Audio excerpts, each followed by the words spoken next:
I love soaking up this sun in the morning. Coffee and cigar always, right? My Connecticut shade cigar, not too strong, and coffee with creamer, of course. Here's the deal. There are certain complexities, let me start over on that. There are certain complexities in life that are necessary. Others are optional.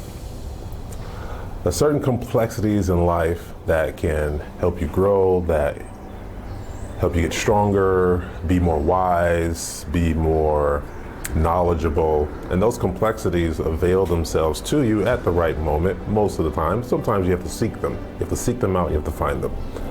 This one here I'm going to give you. There's a question. As simple as it sounds, again, it has its complexities. Talking to one of my mentees the other day, and we were chatting about him specifically, of course, and some of the things, and I said, hey, let's dial it back a little bit. Answer this question for me. I said, and this is for you too, who are you? He stopped. I said, not what you have, not what you do, but who are you? It reminds me of Martin, which I used to love watching Martin when I was younger, and Jerome, Romy Rome came in there one time and he was like, who is you? Now, we know that the proper English is, who are you?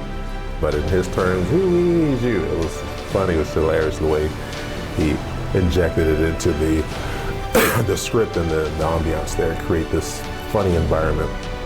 But that's a serious question, and not a lot of people can answer that question.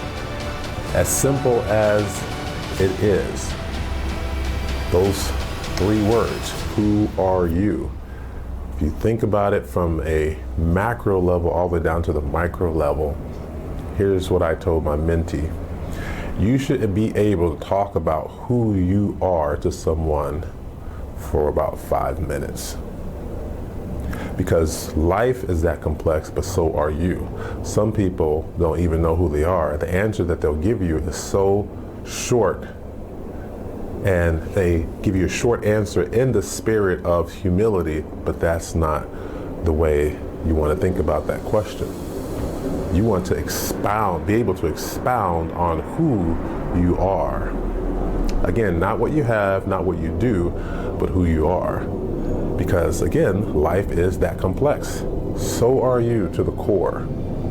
But we put such simplicity on the thought of that question if we ever get to the point of thinking it and answering it. But I do warn you, it comes with a serious caveat.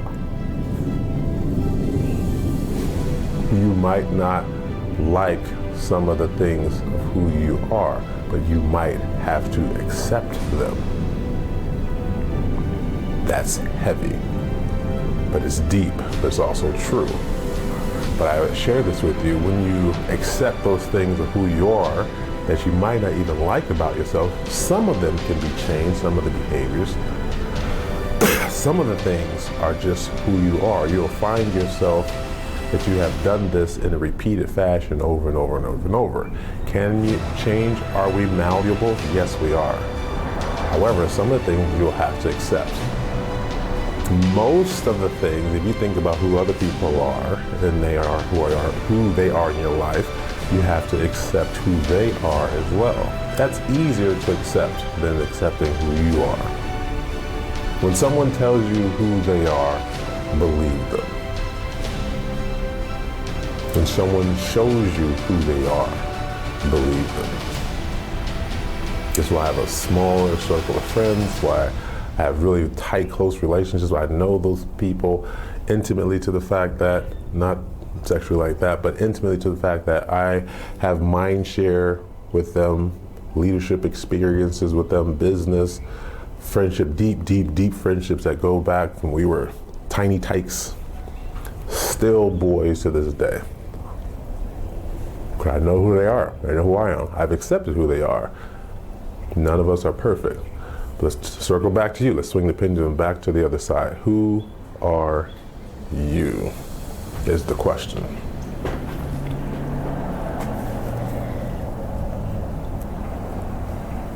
And I often share, always share, I say always. There's one of the things that I utilize in absolute. I always share with them that took me about 3 weeks to answer that question for myself when I was first asked that question.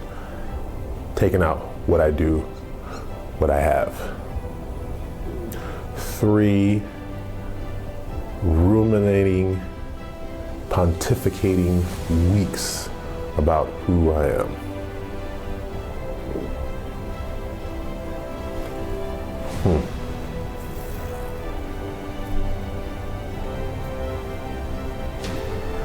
Then you get to the second part. Now you have to share those moments or that opportunity or who you are with other people.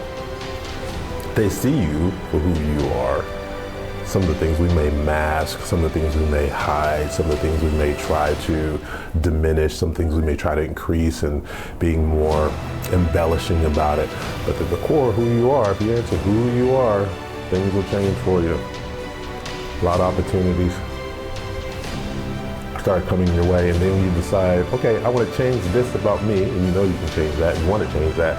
Then comes another tough part, the opportunity for that thing, for you to exercise the change of that thing that you want to change. And that's when it gets really, really tough. For instance, you say, oh, I want to change the way let me think of something, the way I communicate with people. Then guess what will come? The opportunity to communicate with people so you can do differently. Then you have to be in that moment. Guarantee is going to pop into your head, okay, I can do this differently, or I can do this the same way I've been doing this, and then you have a decision to make. This is where the will comes into play, the resilience.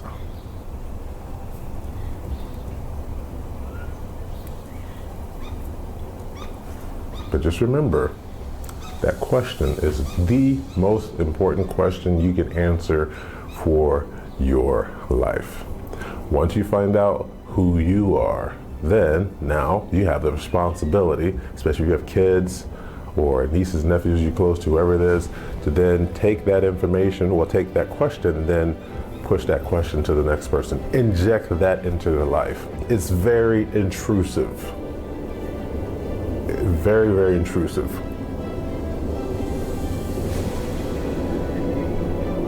The thing about it, just like you have to answer it for yourself, I have to answer it for myself, they will have to answer it for themselves.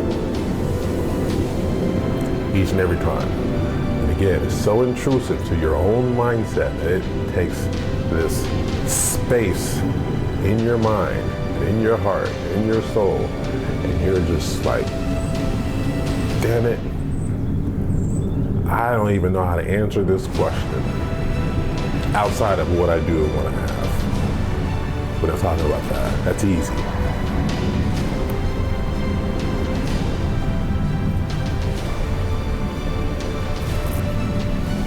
So I challenge you to do the discovery. I ask my girls the same thing. When they get to a certain age, none of them have answered me yet to this day. They are, because they're still finding themselves. 25, 24, 22, 18, and 13 at the moment. No clue who they are. So when I tell them, because I raised them since they were small, I know you better than you know yourself, they get offended. Rightfully so. Fine. And show me and prove me otherwise. But I raised you. I understand the foundational principles I instilled in you. I understand the rigors that you've gone through while we're all under the same household. Now you have to do the discovery for yourself in the real world. In the real world. At the same time, discover who you are. That's even more complex. Welcome to life. The complexities of life.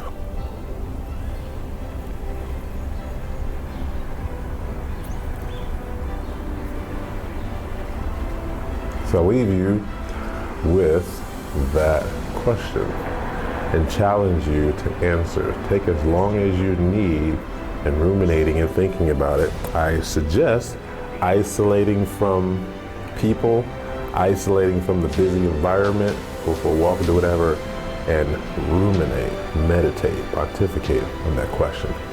Who are you? That's all in this video. Bye.